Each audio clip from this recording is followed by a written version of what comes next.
Good morning everyone. आज BSc honours agriculture part 7 पढ़ता है SSAC 311 manual and fertilizer soil fertility management.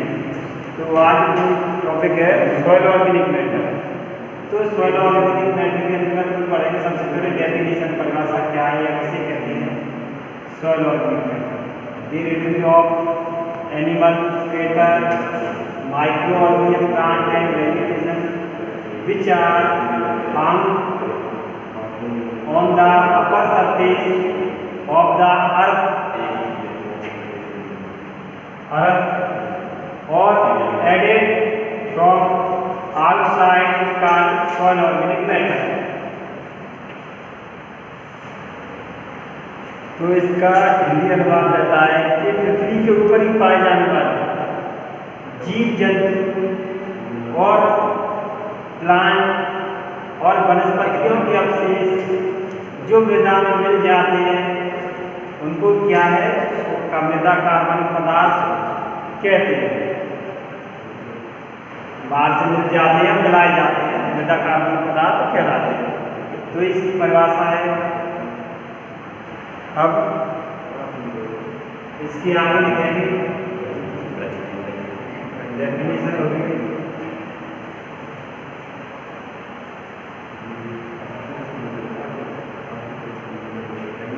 Source of organic matter.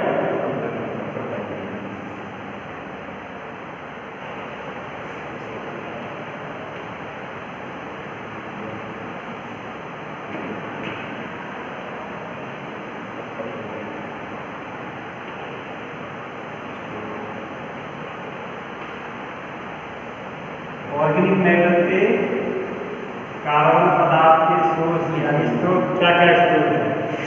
जिसके दो स्रोत हैं, तो प्लांट और एक एनिमल सोर्स। नंबर ए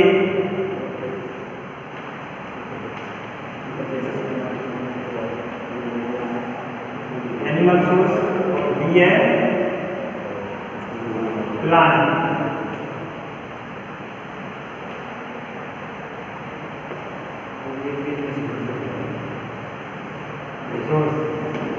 इसके दो स्रोत हैं, एक तो आप प्लांट से, दूसरा है एनिमल जो मृदा में रहते हैं वो मर जाते हैं, वो भी कार्बन पदार्थ क्या है एडेड करते हैं। तो ये दो सोर्स है। अब लिखते हैं हम प्लांट सोर्स। प्लांट का कौन कौन से सोर्स है?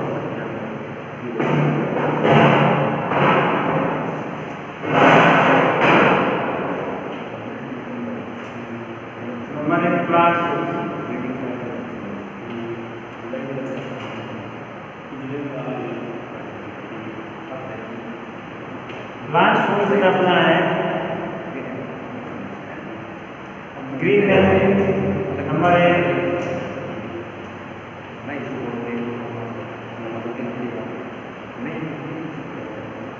हरी खाद, जो भी हरी खाद उगाई जाती है खेत में या कहीं से लगाई जाती है। तो ये क्या है, सीधे डायरेक्ट खेत में क्या है ऑर्गेनिक मैटर को एडिट करते हैं। जैसे स्नैप है, मूंग है, ढेंचा है, अदर क्रॉप है, added in soil green matter increase in soil organic matter. तो ये ग्रीन मैटर है वो क्या ऑर्गेनिक मैटर को क्या है बढ़ाती है। नंबर 2 है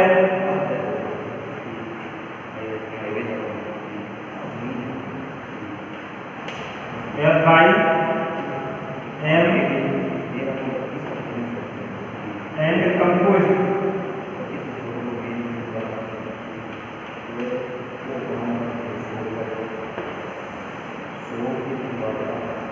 FI में हम कंपोस्ट, जैसे गोबर की खाद है, गोबर की खाद बोलते हैं फार्मार्ट में, या कंपोस्ट। कंपोस्ट क्या है, गड्ढे में डालकर कचरे वगैरह की सहायता से बनाया जाता है। तो ये जब इसको डाला जाता है खेत में, जब ये भी ऑर्गेनिक मैटर एडिट करता है। फिर लीटर ऑफ एनिमल तीसरा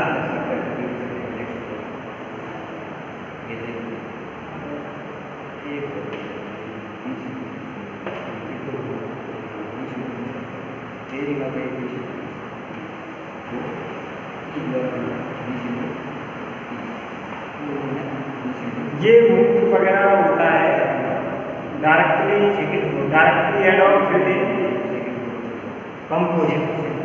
ये दूसरे एनिमल में क्या होता है कि पालतू जानवरों को जो भी पालतू जानवर होते हैं मीटर में यानी बिछाली में जो सर्दियों में पशुओं को बचाने के लिए सर्दी से जो डाली जाती है नीचे फर्श पर, फर्श ठंडा रहता है तो सर्दी में जो भी है भूसा वगैरह डाल देते तो इसको क्या है गोबर के साथ मिलकर खेत में फेंक देते हैं।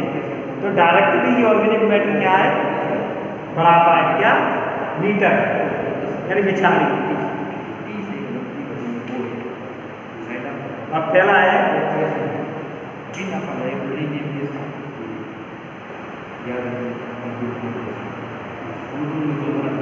ट्री एंड क्रॉप, इसमें एक और है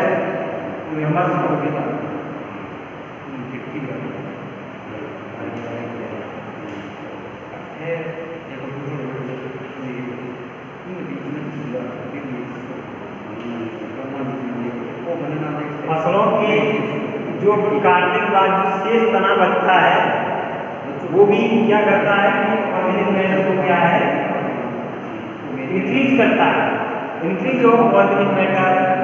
और ट्री की जो लीव्स पत्तियां होती हैं वो भी क्या करती हैं ऑर्गेनिक मैटर को बढ़ाती हैं। रूट हार्वेस्टिंग करने के बाद जो अपना बचता है प्लांट के स्टेम तना तो ये वहीं पर छूट जाता है खेत में फील्ड में, तो इससे क्या होता है कि ये भी बढ़ाता है ऑर्गेनिक मैटर। अब एनिमल सोर्स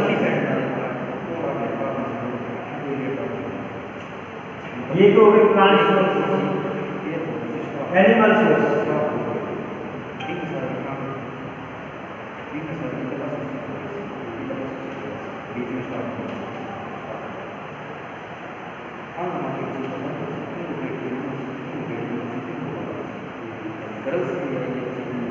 एनिमल सोर्स में क्या होता है creator of earth one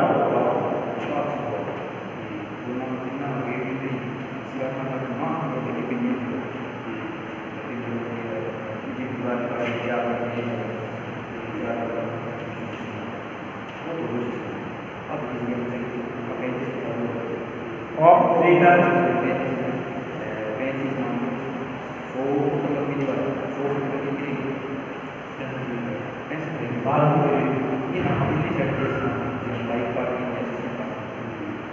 animal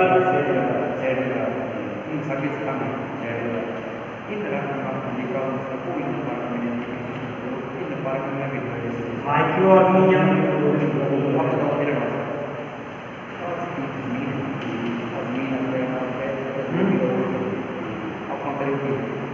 micro organism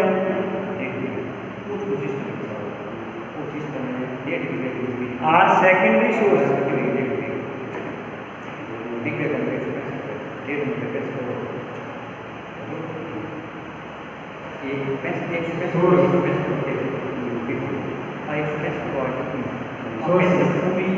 secondary sources of soil organic matter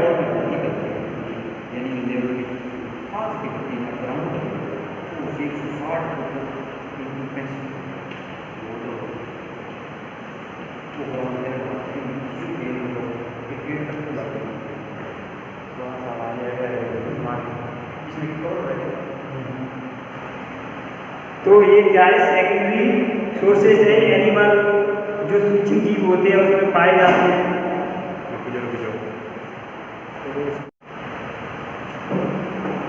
जो भी सेकेंडरी सोर्सेज होते हैं जैसे अर्थवर्म है एनिमल है जैसे चूहा वगैरह रहता है इसमें मर जाता है तो ऑर्गेनिक मैटर बढ़ाता है।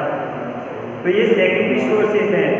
डेथ के बाद मरने के बाद क्या है मरने के बाद इस सॉइल में क्या है मिक्सचर हो जाते हैं, मिल जाते हैं, तो ये ऑर्गेनिक वैल्यू को डायरेक्टली बढ़ाते हैं। ठीक है, तो ये हो गया अपना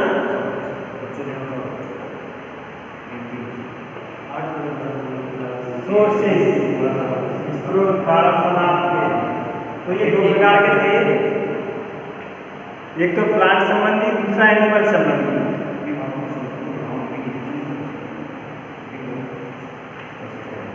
chemical composition of soil organic matter.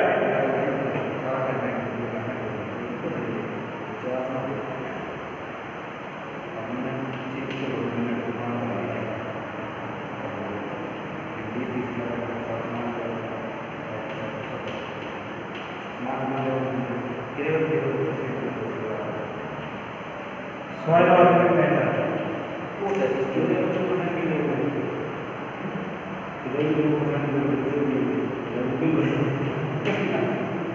जो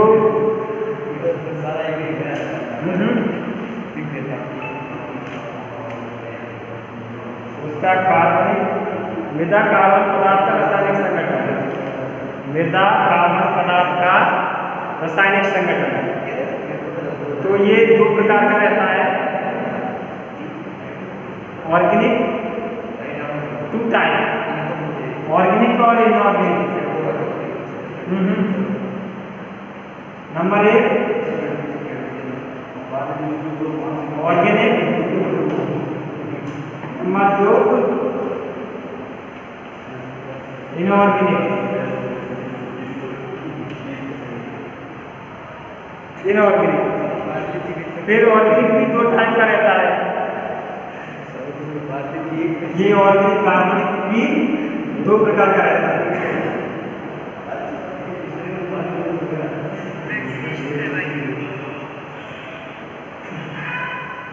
नाइट्रोजन फिनिश,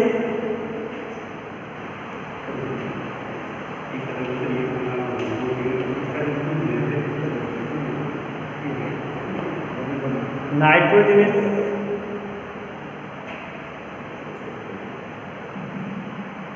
और नॉन नाइट्रोजनस।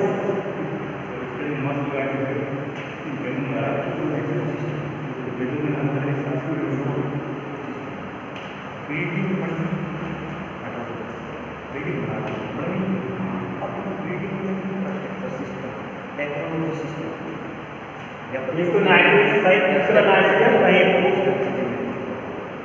तो नाइट्रोजन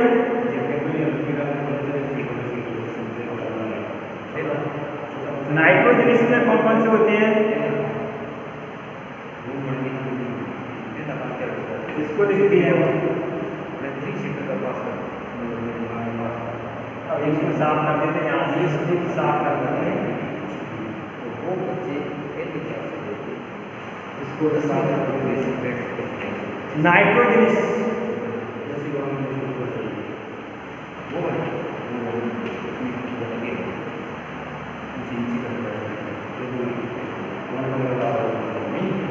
नाइट्रोजन इसमें है in most of the soil total nitrogen found in most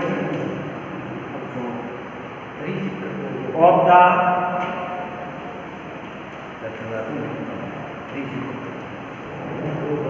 total nitrogen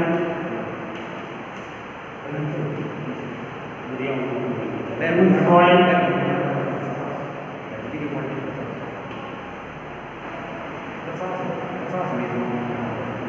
soil 0.0 से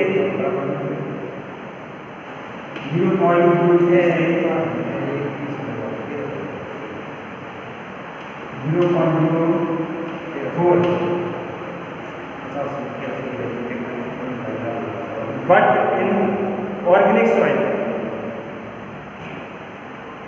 but in organic soil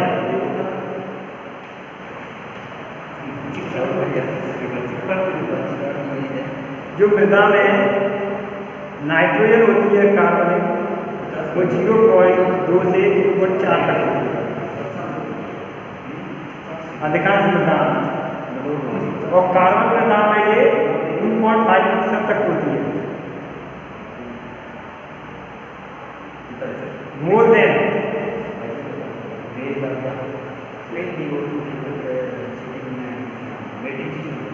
more than 2.5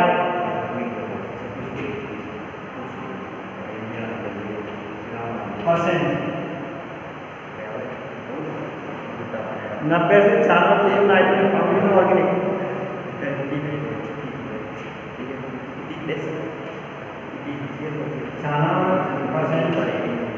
total nitrogen inorganic कैसी रहती है, organic रहती है। तो सॉइल में कितनी पाई जाती है? अब नेक्स्ट पॉइंट पे चलते हैं। तो इसमें नाइट्रोजन हो गया,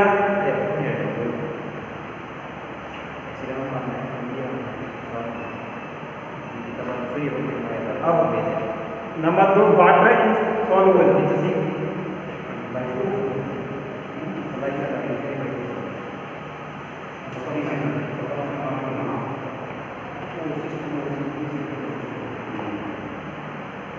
इनसॉल्युबल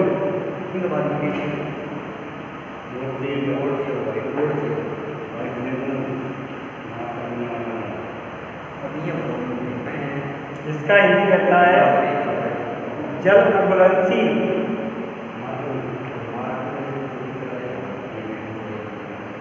जैसे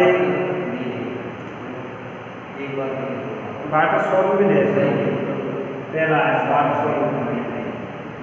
तो इसमें रहती है आपकी ammonium compound,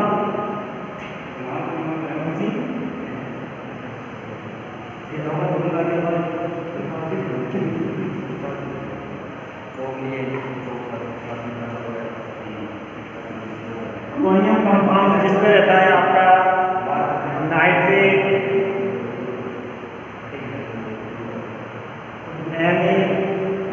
nitrate, amine, amine,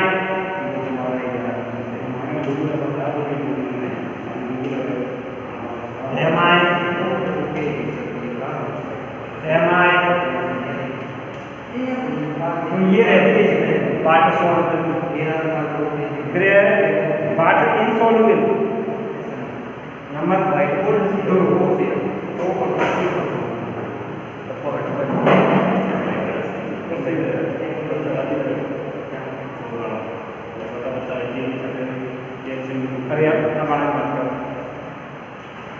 water insoluble जो जल में अघुलनशील रहती है, जैसे प्रोटीन रहती है अपनी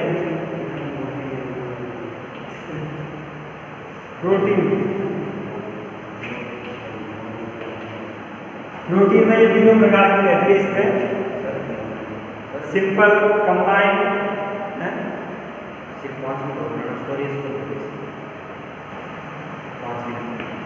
सिंपल, कंबाइंड, ड्राई। तो ये तीन प्रकार की रहती है।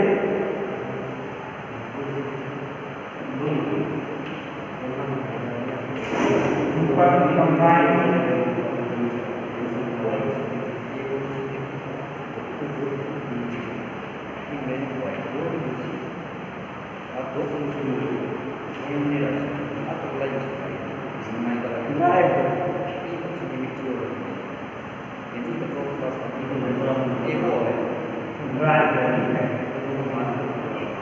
ये रहती है।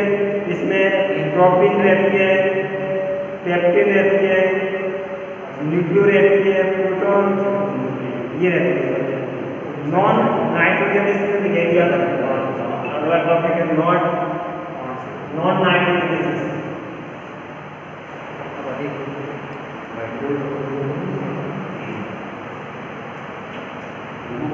नॉन नाइट्रोजन नंबर 3 आई।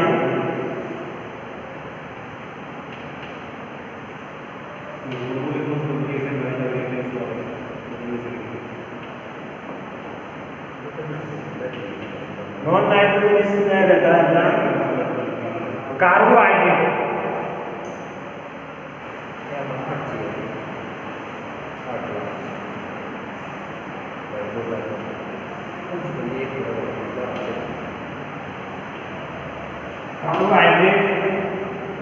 कार्बोहाइड्रेट में रहता है मोनोसेकेराइड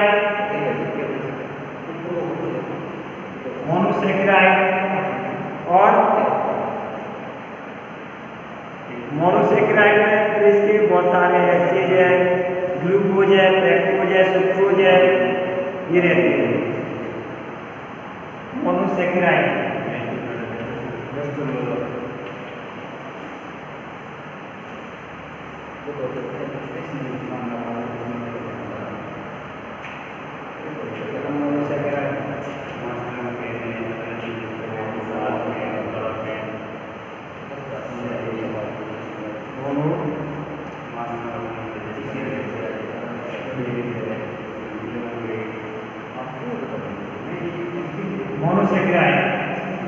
मोनोसेकेराइड में रहता है एक्टिन।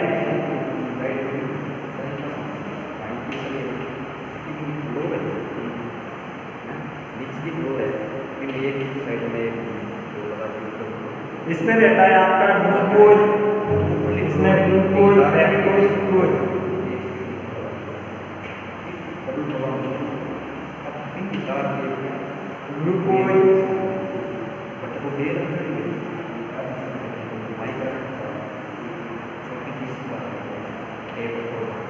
ग्लूकोज, फ्रक्टोज और सुक्रोज।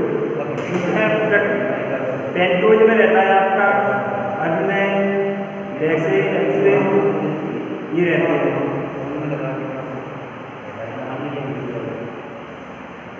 और पेंटोज दिखा देते हैं, फ्रक्टोज भी इसमें भी जोड़ देना। अगला है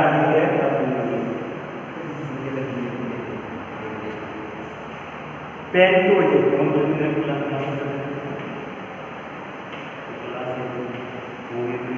पेंटोज में रहता है अपना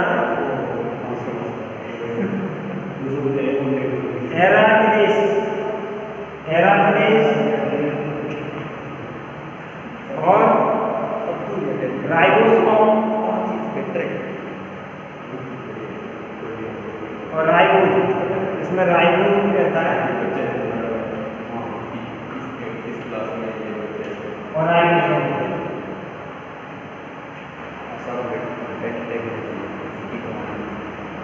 राइबोसोम रहता है, राइबोसोम भी रहता है पेंटोज में।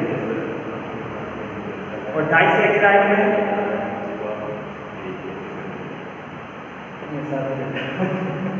Number 2 disaccharide.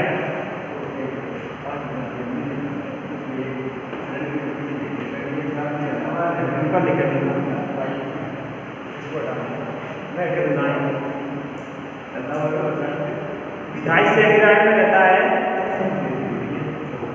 सुक्रोज, लैक्टोसेल्विन और शुगर दोनों रहते हैं। पॉलीसेकेराइड में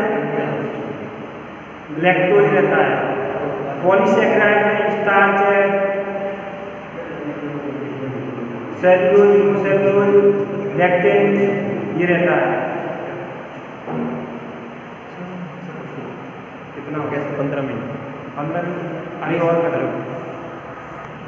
जो टॉपिक पॉलीसेकेराइड में अपना बचा है डाइसेकेराइड से, उसको नेक्स्ट वीडियो डाइसेकेराइड से कराएंगे।